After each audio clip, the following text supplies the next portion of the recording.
Alors, la guerre à Gaza va-t-elle entrer dans une nouvelle phase? Hier, le Premier ministre Benyamin Netanyahou a annoncé qu'il fallait vaincre totalement le Hamas, notamment pour libérer les otages. Écoutez Benyamin Netanyahou et puis on en reparle juste après.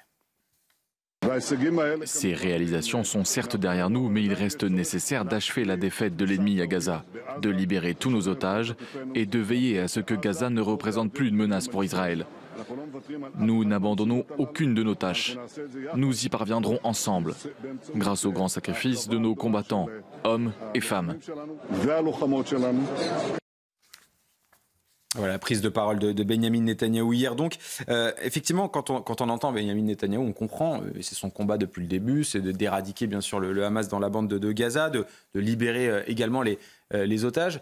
Gérard Vespierre se pose aussi la question, comment entrer dans une nouvelle phase qui a sûrement aussi été, on imagine, Benyamin Netanyahou a dû être convaincu encore un peu plus au vu de ces images terribles de ces otages israéliens dans les tunnels de la bande de Gaza où on les voit amaigris, affamés. On imagine que Benyamin Netanyahou, ça lui donne un élément supplémentaire pour aller combattre de plus belle le Hamas sur la bande de Gaza.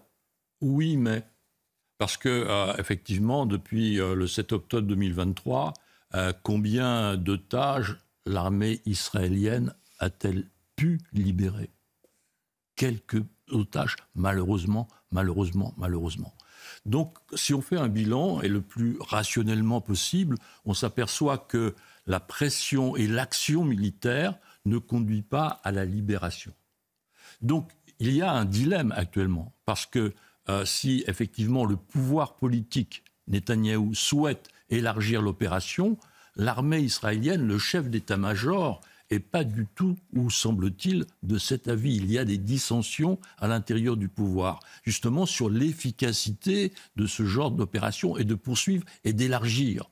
Depuis l'accélération du mois de mai, il y a tous les 48 heures un soldat de Tsahal qui est tué, n'est-ce pas? Donc on a des pertes israéliennes substantielles et aucune libération. Donc là, il y a une réelle difficulté de vouloir éradiquer, qui était, comme vous l'avez signalé, l'objectif initial, mais éradiquer des gens qui sont cachés dans les tunnels, etc., on ne va pas refaire le film, c'est pratiquement impossible, comme on dit en italien, c'est impossible.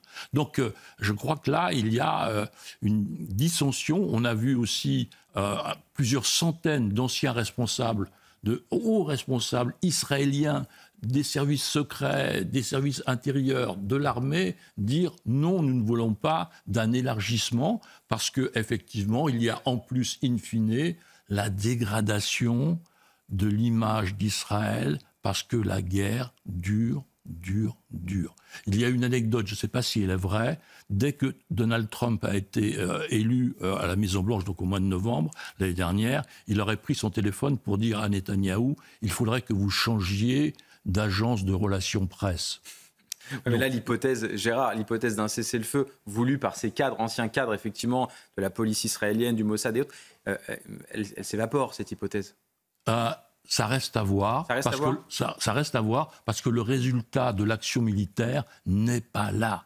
Elle est là dans la destruction, effectivement, des infrastructures, dans la destruction de membres des milices du Hamas, des terroristes du Hamas, mais elle n'est pas là en libération d'otages. Or, c'est ce que la population israélienne demande de plus en plus.